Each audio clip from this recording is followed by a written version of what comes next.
In today's video, I will show you how to set up Cashapp donation on Twitch. Before we get started, please subscribe our YouTube channel.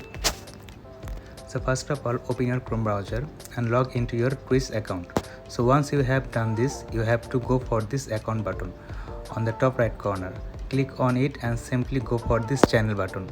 Once you have entered your channel, you have to go for this section along with home suite. Click on it and now scroll down to this edit plan. Tick it again, scroll down and click on this page title. You can also add it by clicking on this plus icon, and for the image we have to click on it.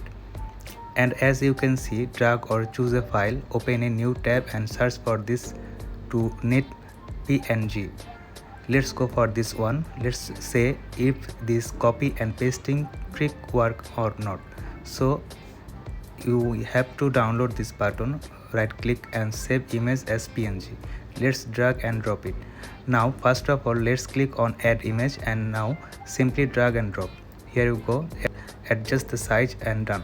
So after you have done this, as you can see the new button is now showing, and for the image link you have to put your Cashapp donation link here, and in the description write whatever you want to type and simply submit.